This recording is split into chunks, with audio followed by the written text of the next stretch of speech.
راوی جو ہیں وہ عبداللہ ابن عباس ہیں، کہتے ہیں کہ قال رسول اللہ صلی اللہ علیہ وآلہ وسلم لأبی یا عباس ویل لذریتی من ولدک وویل لولدک من ولدی، یعنی اے عباس، یعنی افسوس کا اظہار کیا رسول اللہ صلی اللہ علیہ وآلہ وسلم نے، فرمایا کہ اے عباس ہلاکت ہو۔ وائے یعنی بمعنی افسوس بھی آتا ہے اور ہلاکت کے معنی میں بھی آتا ہے کہ افسوس ہے تیری اولاد کے ہاتھوں جو کچھ میری نسل سے ہوگا اس پر افسوس ہے۔ اور اس کے بعد فرمایا کہ ویل لولدک من ولدی، اور اسی طرح جو کچھ تیری نسل نے میری نسل کے ساتھ کرنا ہے اس پر افسوس ہے۔ تو یہاں جو ہے وہ اشارہ ہے ان مظالم کی طرف جو بنی عباس نے جو ہے وہ بنی فاطمہ پر ڈھائے۔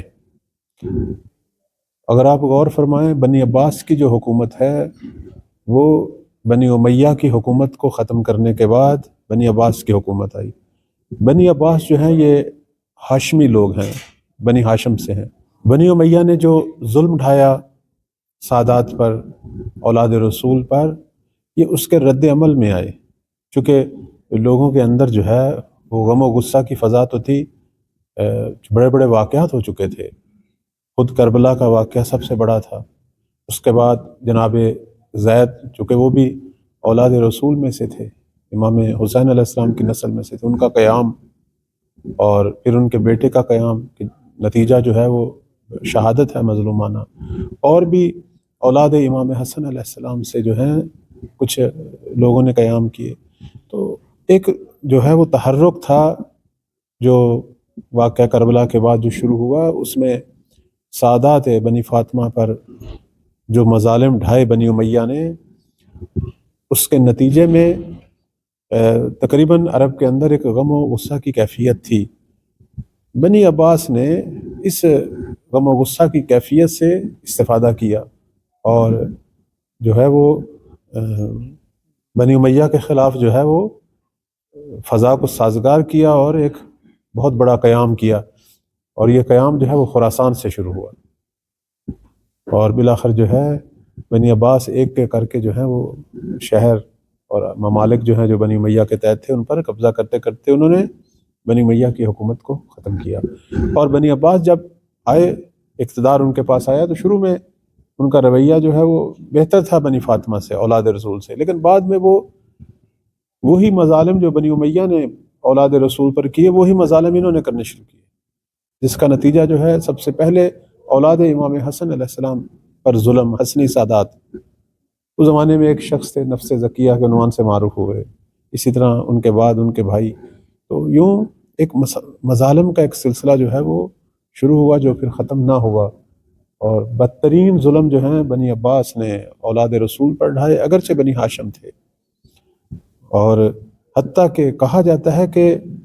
بنی فاطمہ جو ہیں وہ بنی امیہ کے مظالم بھول گئے، جو کچھ بنی عباس نے اولاد رسول سے کیا۔ اب آپ اس کی ایک ظاہر سی مثال دیکھیں کہ متوکل ملعون جو بادشاہ تھا بنی عباس کا، اس نے امام حسین علیہ السلام کی قبر مبارک پر حل چلا دیا۔ زائرین امام حسین کو قتل کرنا یہ متوکل کے زمانے سے شروع ہوا، اور آج بھی آپ دیکھیں یہ لوگ جو زائرین پہ حملے کرتے ہیں یہ سارے اسی بنی عباس کے مظالم کا ہی ایک تسلسل ہے۔ تو رسول اللہ صلی اللہ علیہ وآلہ وسلم نے جب یہ خبر دی کہ ویل ہو، افسوس ہے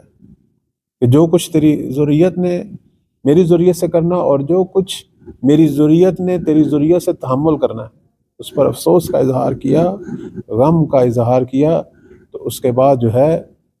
یہ جناب عباس کہتے ہیں فقال یا رسول اللہ افلا اجتنب النساء، کیا ہم اپنی خواتین سے دوری اختیار نہ کریں؟ مقصد یہ تھا کہ ہم اپنی خواتین کے نزدیک نہیں جاتے تاکہ اولاد پیدا ہی نہ ہو جو بعد میں آپ کی اولاد پر جو ہے وہ ظلم ڈھائے۔ اوقال، اور یہ بھی کہا کہ افلا اجب نفسی، یہ رسول اللہ صلی اللہ علیہ وآلہ وسلم کے چچا نے کہا کہ کیا میں اپنے آپ کو نامرد نہ کر دوں، یعنی ایک مردانگی والے جو اوصاف ہیں وہ اپنے اندر سے ختم نہ کر دوں، تاکہ اس قابل ہی نہ رہوں کہ میری اولاد پیدا ہو۔ اب ظاہر ہے جناب عباس جو ہیں، جو چچا تھے رسول اللہ صلی اللہ علیہ وسلم کے، وہ تو مخلص تھے پیغمبر کے ساتھ۔ یہ تو انہوں نے اپنی عقیدت میں کہا کہ اگر میری وجہ سے، میری اولاد کی وجہ سے خطرہ ہے تو بہتر ہے کہ ایسی اولاد نہ ہی آئے۔ اور لیکن رسول اللہ صلی اللہ علیہ وسلم نے آگے سے کیا جواب دیا؟ قال ان علم اللہ عز وجل قد مضى، کہ جو اللہ کا علم ہے، کہ یہ جو، چونکہ میں تو علم پروردگار کی وجہ سے آپ کو یہ کہہ رہا ہوں نا، وہ بالآخر واقع ہوگا۔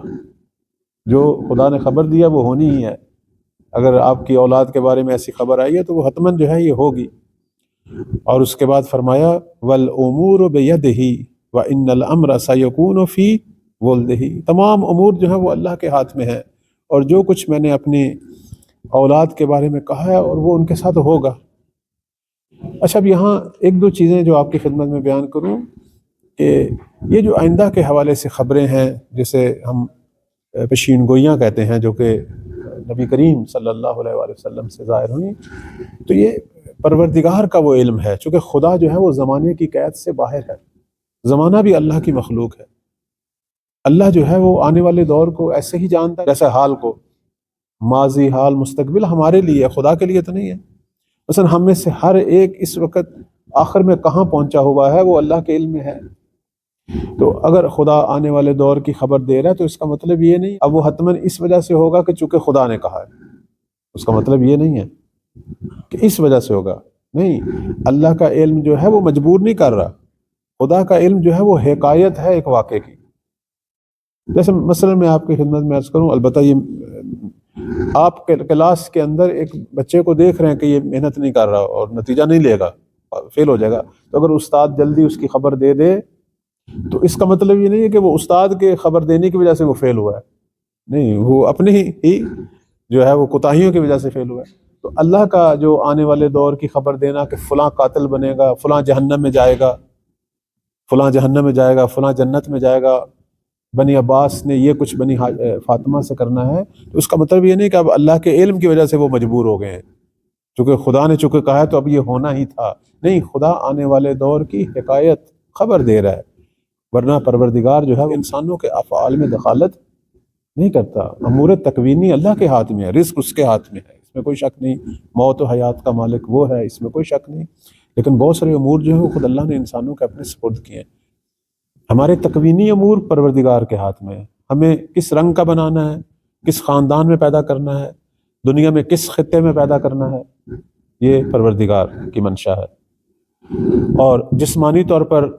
ہمارے اندر کیا مسائل پیدا ہونے ہیں، نقص ہے، کامل ہے جسم، ٹھیک ہے، وہ آگے ہماری اولاد، ہم بہت ساری ایسی چیزیں یہ کاملاً پروردگار کے اختیار میں، لیکن کچھ چیزیں اللہ نے ہمارے عمل اور ہماری جدوجہد سے مشروط کی ہیں کہ اگر وہ کام کریں گے تو وہ ملے گا۔ جیسے اللہ نے رزق ہمارے لیے معین کیا ہے، لیکن وہ ہماری جدوجہد پر موقوف ہے، اگر ہم حرکت کریں گے، اگر ہم وہ کوشش کریں گے، وہ رزق پالیں گے۔ اور جیسے بیماری کے بعد شفا ہے، ہماری جدوجہد پر موقوف ہے کہ ہم کس حد تک جو ہے وہ اس بیماری سے چھٹکارا پانے کے لیے پرہیز، ڈاکٹر کی طرف رجوع، ان تمام چیزوں میں کس حد تک کام کرتے ہیں۔ لیکن کچھ چیزیں ایسی ہیں کہ جن میں اللہ تعالیٰ جو ہے بالکل دخل نہیں دیتا، وہ ہمارا وہ عمل جس نے جنت اور جہنم کو معین کرنا ہے، جس نے نیک یا بد، اس میں پروردگار جو ہے وہ ہمیں مجبور نہیں کرتا، ہاں توفیقات فراہم کرتا ہے۔ ایک آدمی نیک بننا چاہتا ہے، برائیوں سے نکلنا چاہتا ہے، اللہ سے مدد مانگتا ہے، توفیقات فراہم ہوتی ہیں، کیوں نہیں؟ ورنہ دنیا جو ہے وہ دارالاختیار ہے، اسباب اور مسببات کا جہان ہے۔ قرآن مجید میں اللہ تعالیٰ نے فرما دیا لیس للانسان الا ما سعی، انسان کے لیے وہی کچھ ہے جو کچھ وہ کوشش کرے گا۔ خدا کسی قوم کی تقدیر نہیں بدلتا مگر یہ کہ وہ اپنی تقدیر خود بدلے، یہ قانون ہے قرآن مجید کا۔ تو اب بنی عباس نے یہ کچھ کرنا تھا، جناب عباس کہتے ہیں کہ ہم اپنے آپ کو نامرد کر دیں، اس سے بہتر تو یہ ہے، لیکن رسول اللہ نے کیا فرمایا کہ ان الامر سیکون فی ولدی، سیکون فی ولدی، یعنی یہ جو کام ہے یہ حتماً ہوگا، عنقریب ہوگا میری جو ہے وہ نسل سے۔